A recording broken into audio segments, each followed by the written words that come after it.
Good morning children. We move to the next part of the chapter of matter in our surroundings. Till today we have studied that matter is anything that occupies space and mass. We know the characteristics of matter, that matter consists of very tiny particles. These particles, they are constantly moving, and the space between them, they have always space between them, and there is a force of attraction between the particles. Now, after these characteristics, we have considered that matter is made up of three types. We have classified matter into three types. It may be solid or liquid or a gas. Now, solids are substances where the force of attraction between the particles is very strong. So, we say that solids are rigid. They have strong forces of attraction, so they cannot be compressed. The molecules are very near to each other, therefore they cannot be compressed. They have high density, they have a definite shape, and they have a definite volume. Then we considered liquids. Liquids have molecules which are a bit away from each other. Liquids, they do not have a definite shape. They take the shape of the container in which we put it. So they do not have a definite shape, but they have a definite volume. You can take the volume in liters. For example, if you take water, you can take it in liters, 1 liter or 2 liter. Okay, so liquids do not have a definite shape, but they have a definite volume. They show the property of fluidity. Okay, and they cannot be compressed much. Then we considered the properties of gases. Gases, the molecules are far away from each other, so the density of gases is very low. They do not have a definite shape, nor do they have a definite volume. They take the shape of the container again in which we put them. So, and remember, even gases can flow. Okay, so gases, the molecules are away from each other, so they can be easily compressed. We talked about CNG, compressed natural gas, LPG, liquefied petroleum gas. Okay, so all these gases, they are compressed, they are converted into liquids, and that is how we are storing them in cylinder, using it in our homes or using it in vehicles. Okay, now then we consider diffusion. Diffusion means the mixing of substances. It is called diffusion. Now gases have the highest property of diffusion.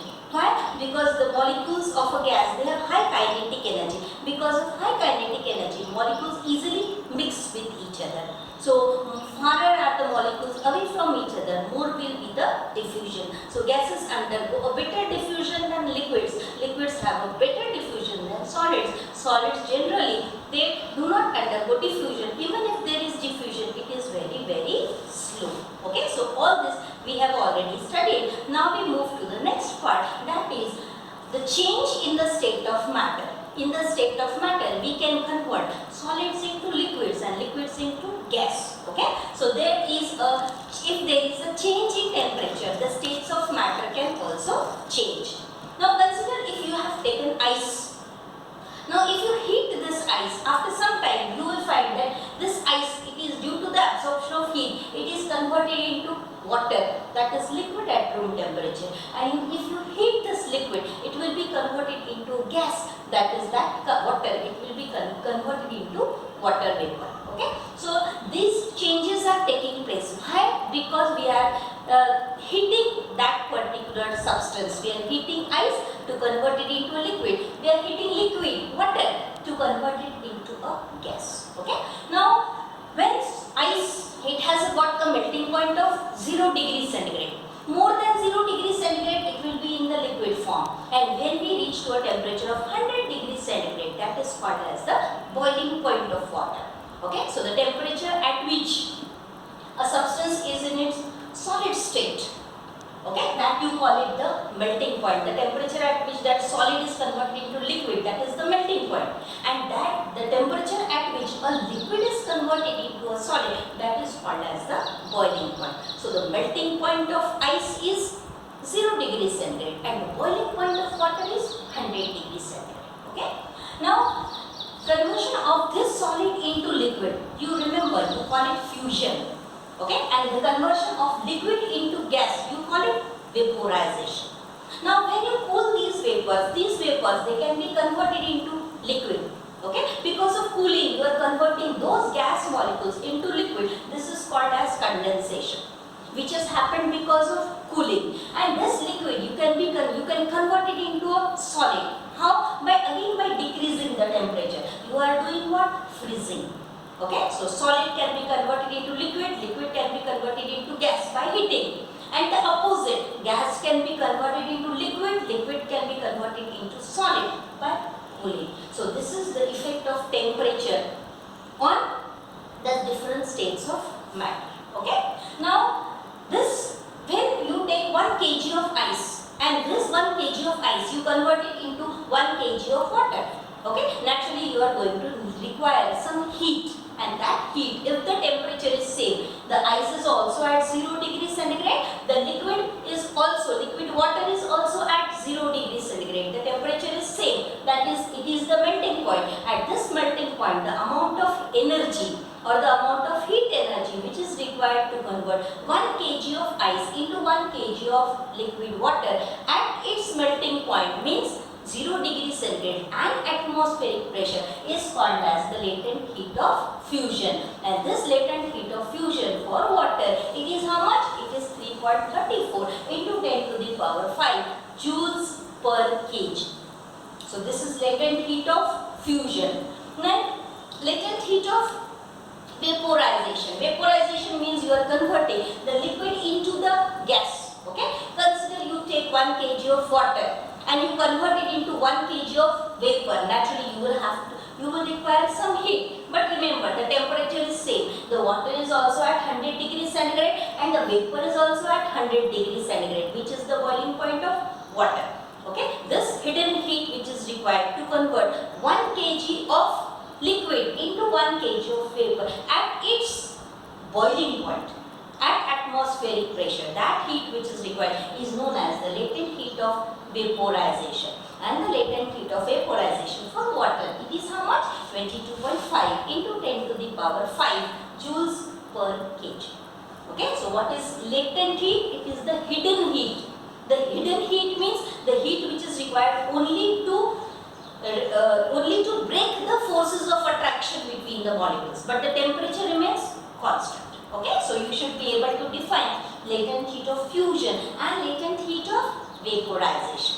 Okay, so latent heat, remember the word, it is the hidden heat. Okay, and heat it is used only to overcome the forces of attraction between the particles. Okay, so this is the effect of heat on the different states of matter. Okay, now some substances, you must have heard about the word sublimation. There are some substances which are converted direct from the solid into the gaseous state. Okay, that process, it is called what? Sublimation. You must have kept naphthalene balls in your clothes. When you keep these naphthalene balls, the size of the ball decreases.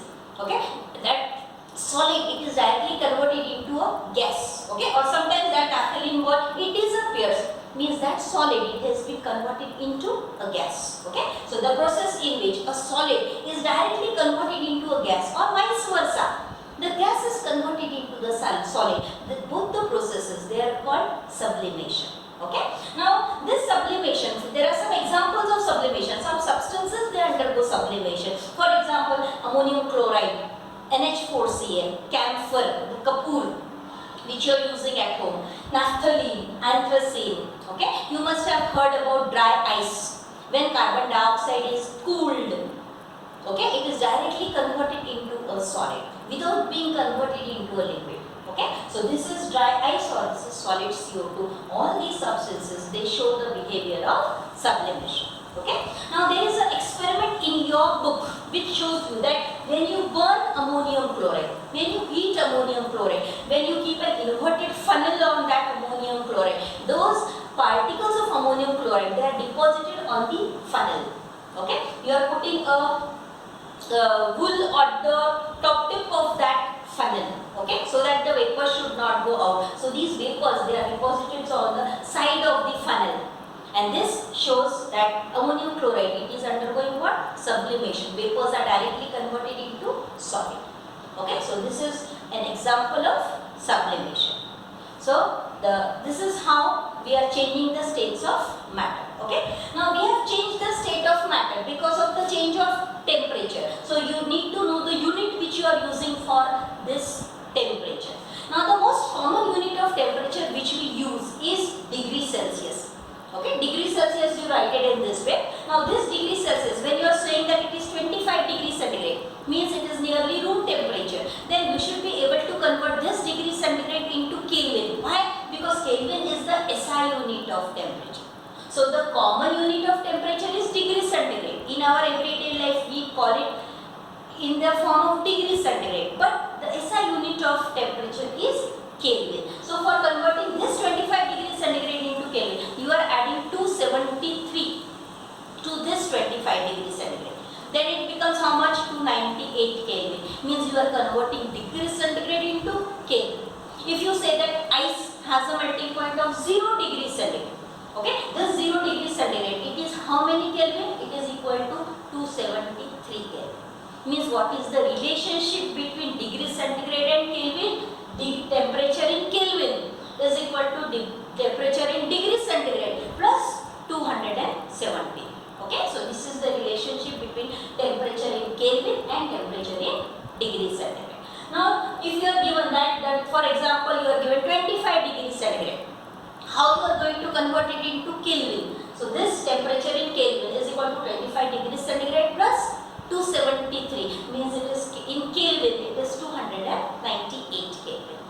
Then if you are given temperature in Kelvin, how you will convert it into degree centigrade? Instead of plus 273, you will minus 273.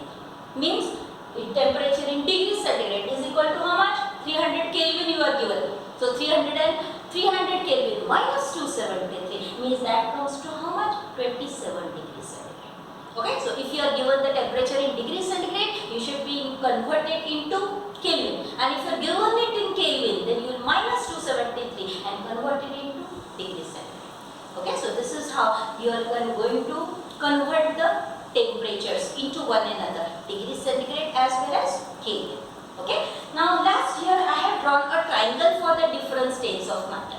Now this is a triangle which shows you that gas, if you heat this if the solid, if you heat that solid, on heating, it will be converted into a liquid. This is called melting. Melting, or it is also called what? Fusion. Then if you heat this liquid, it will be converted into gas. Okay, for converting it, again you will increase the temperature, means you will either boil or it may undergo evaporation. So in that way, that liquid will be converted into gas. And if gas is directly converted into solid, then you call it what? Sublimation.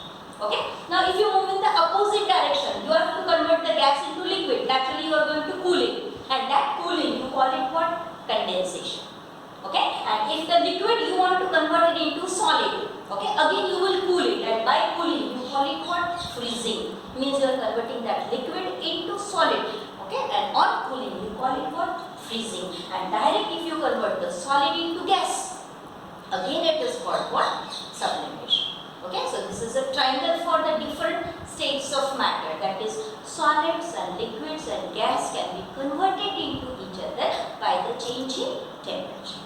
Okay, so this is all about the different states of matter, how they can be converted into each other by the change of temperature. Again, I shall be putting 20 questions on this part. You should be able to answer those questions. Again, you have got some blue questions in your textbook itself, or there are in your exercises which you should be answered on this one. Okay.